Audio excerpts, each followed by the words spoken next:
Hello and welcome to this episode of Ola at Large, Aliyah Stories. This is David Levine, and this is going to be our third episode of the season. In this episode, I have the pleasure of interviewing Liz Morley. I met Liz Morley at Sar-El. SarEl is the volunteer organization that organizes international volunteers to come to Israel and volunteer with the IDF. It's a great experience. I highly recommend anyone to do it. We'll hear more about it when we jump to the interview, which we're going to now.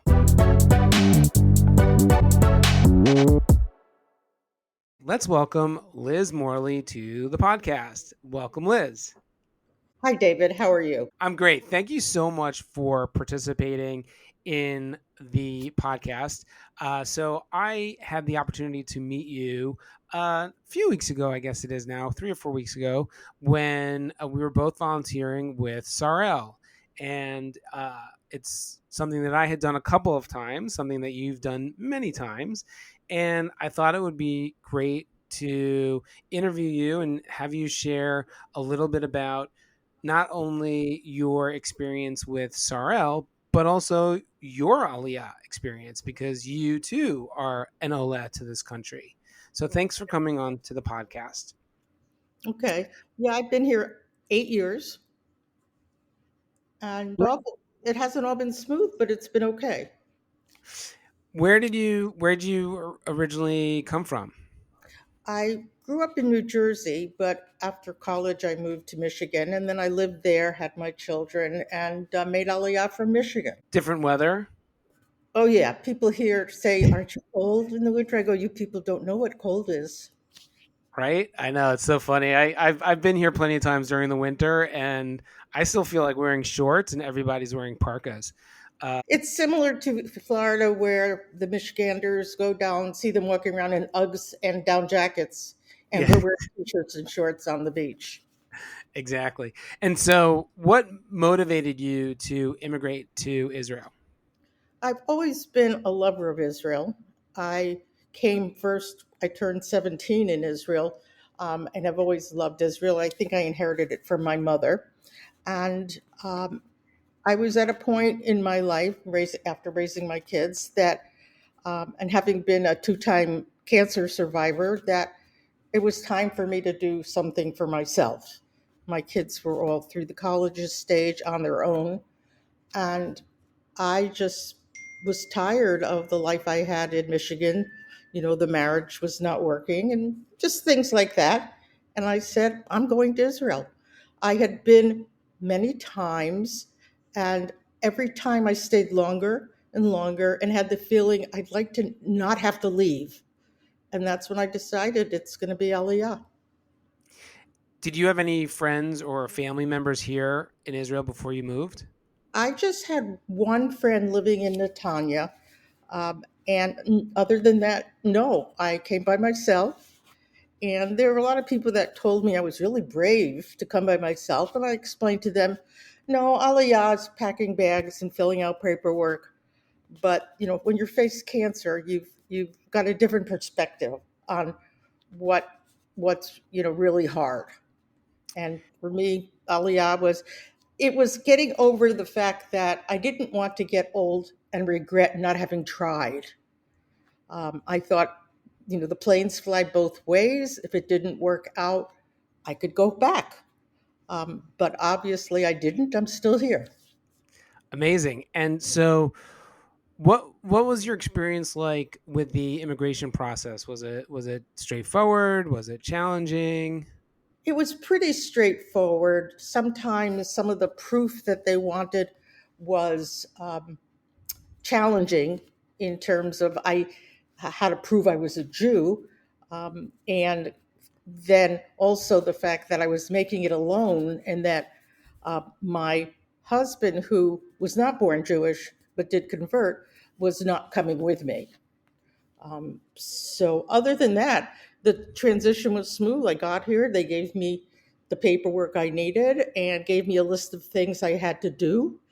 And being very directional focus. You give me a list, I do it, and I marked them off one by one. And the hardest part was getting the driver's license. As you know, that's an experience. It certainly is. Yes, but I still managed, to do that, and here I am now. What had happened was that in one of my trips here, I'm a fundraiser for Hadassah Hospital. I met some men that were staying in Jerusalem at the Beit Shmuel, and I was with another woman, and we said, "What are you guys, doing here?" And they said, "We're doing Sar-El." And I had at that point no clue what it was, but it sounded amazing. And I went home and said, I want to do that. But I still had kids in school and I couldn't leave. And so I didn't do it. But that dream of mine was always there.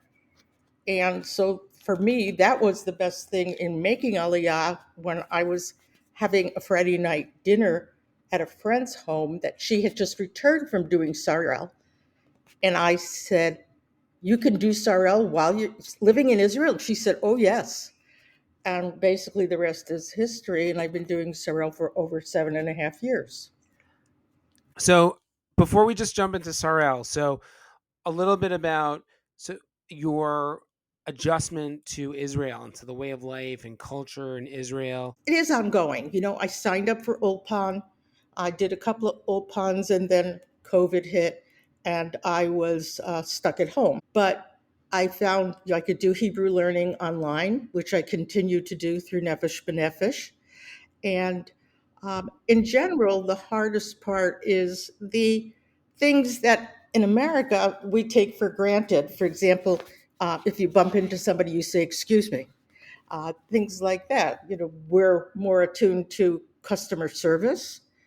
Many times here in Israel, you go in and say, "I've got a problem with something," and you get what we call the Israeli shrug.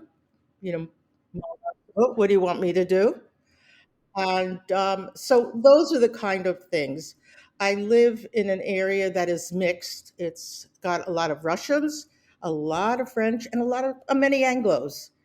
And being able to find a synagogue or two that I'm comfortable with, I've made friends. So, Liz, can you quickly describe just what an Ulpan is? And Ulpan is a Hebrew school, and they have basically two levels for beginners or seniors or people who are making aliyah and need to go to work. And so they try to fast track them with a little bit more intensive Hebrew. And it's interesting. I knew how to read Hebrew before I came, but of course that was Hebrew with the vowels. And you get here and nothing official has vowels. And you sit there and look at the paperwork and go, what happened to the dots? And then you're sort of looking around finding somebody who actually is Israeli and can speak English and say, could you tell me what this says? So, you mentioned that earlier that you came to volunteer for SarEl. What is SarEl? What is it? What's the organization about? SarEl, first of all, is an acronym for Shirut L'Israel, which means Service for Israel. And it is an organization that is over 40 years old. It was started by during Aharon David during the Second Lebanon War, I think it was 1982, and bringing volunteers who came in to replace soldiers in the fields. And it grew and changed over the years so that we're not doing field work now, but we're actually on the bases, working on logistic bases, helping with supplies. And we are probably the only organization in the world that brings civilians to our armed forces. And so, when someone comes to volunteer for SarEl, what is it like? Well, people have heard about SarEl through friends or through social media. And the first step would be, of course, doing an application, which then is referred to someone to interview them and just to verify what's on their application and get just a general feel of the person and see how what if they understand what SarEl is. It is like right now during a war, there are times we're in dorms and sometimes now we're in tents with bunk beds. And so we need to give them a realistic picture of what it's like being on a base. What's the general itinerary? You come meet the group at the airport, you get assigned to a unit, and you're taken to a base, and you find out what the function of that base is. They read you the rules, the same rules that apply to the IDF apply to SarEl people, and they make it very clear there's no discussion of religion or politics, and hands off. Nobody touches anybody else, and these are IDF rules. And they're explained the schedule. They're given a uniform to wear while they work, and basically the next day we put them to work in different kinds of places. Since we're logistics, we deal with supplies, and right now with the war going on, the biggest need is for equipment, which is everything from top to bottom that the soldiers wear, including underwear, socks, boots, sleeping bags, things like that. And also, when the soldiers come off from the reserve duty, they turn equipment back in and it has to be cleaned, sorted. We try to recycle as much as we can. So, besides equipment, we're working with medical supplies and with food. We have several bases with dedicated facilities that year round make food boxes. And right now, there's a big need because of so many soldiers that are out in the field. Other times, you could be asked to help put beds together. You could work in a kitchen chopping vegetables. I've washed dining hall floors. We do whatever they ask us to do. And if it means taking out the trash, you're taking out the trash. What do you do with SarEl? What's your role with SarEl? Besides being a volunteer actually on the base, I've been 21 times. 21. Wow, 21 times. Amazing. Thank you. Thank you for all that volunteering. That's amazing. Well, thank you. And I've been on at least 10 different bases, and every experience is different, but in some way they're all, generally the same. What was one of the more meaningful experiences that you had? I particularly like working with the medical supplies. Uh, the medical base takes care of all of the bases, not just the soldiers in the field. And so when you're doing something that you're packing things that could save their life.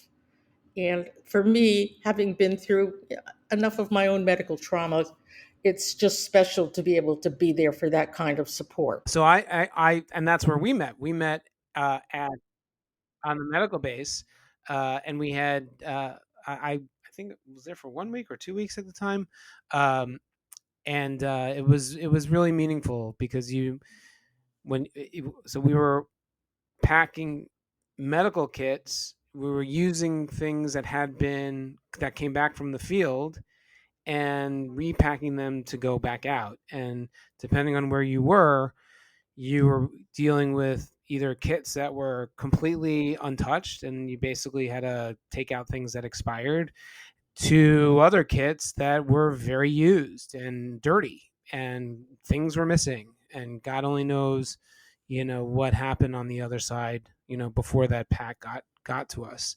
And that was very meaningful. I agree with you. Right. And at other times, I've been at the same base, but at a different place, sorting uniforms, sorting, folding, checking, sorting, folding duffel bags that have come back in from the field. And you want to make sure that buckles work, straps are intact, that they're not ripped or torn. Stuff like that just has to be done, and it's for the soldiers.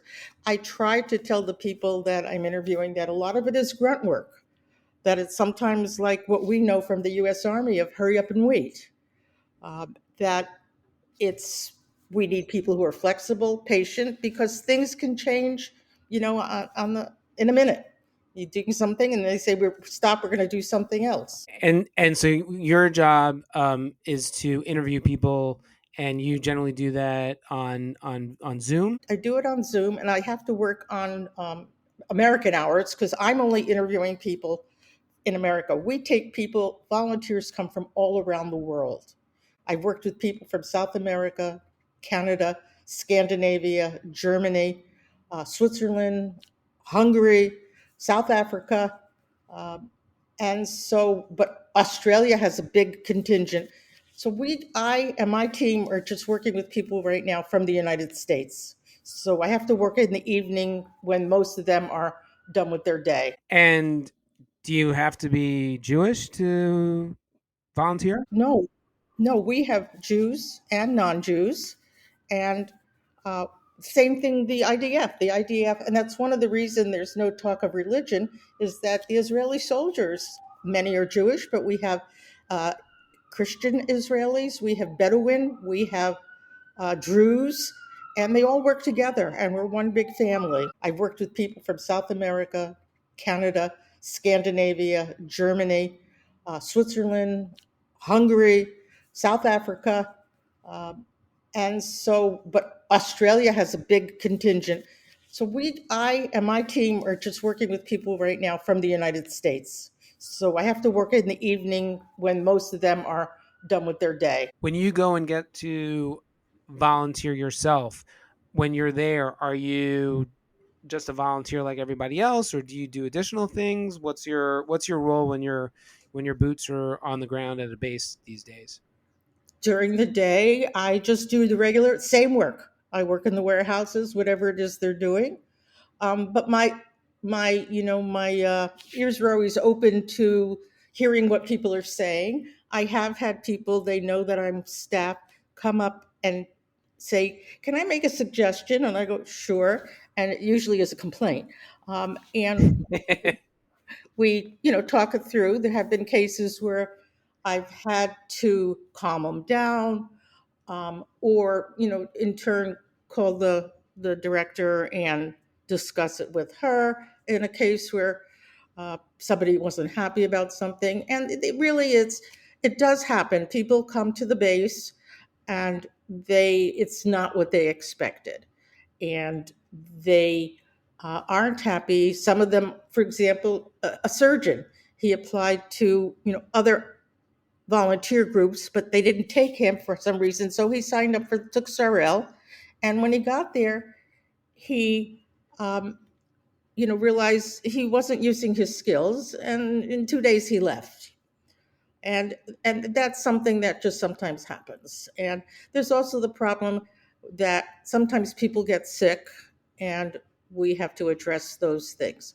I Right. didn't mention the fact that when you go to the base, you're with what we call madrichot, which are the Israeli leaders of your group. And many times it looks like they're not doing anything, they're just sitting around. But in fact, in the evenings, they do an activity to teach you more about Israel and the IDF. But they're also there for making sure you're happy in the situation you're working in. And if you're not, you can say, "Can I do something else?" And they'll arrange to move you to a different spot if possible. Or if somebody's not feeling good, they have to determine if it could be handled on the base, or if they need to go to an emergency type thing. So if I hear of these things, I know how to get in touch with the madrachot and explain what's going on. That's a great point. Yeah, I think one of the really interesting and different parts for me in the different times I went was just the different madrichot. There, But the thing is, you have to remember they're like 19 and 20 years old. I know it's really it's kind of funny. I mean, you've got these 19 and 20-year-olds that are basically bossing around a bunch of, I would say on average it's got to be 50 plus people, 50 years old and older, from all across the world, and who are business leaders and CEOs and doctors and whatnot, and you're basically being bossed around by a bunch of kids to haul crap around, and but that's kind of what you're signing up for, and it's actually it's very liberating, um, and also what's I think great is there other volunteers are from all over the world. They come from all kinds of religions, and but everyone shares the same love of Israel and desire to help out, and that's what brings it all together. Right. The group we were in had people from France and from some Chile and other places. Yeah. And that is something. Now, if they have large groups, say from France, they usually put them together, or a group from Hungary, if there's 10 or more, they'll keep them together.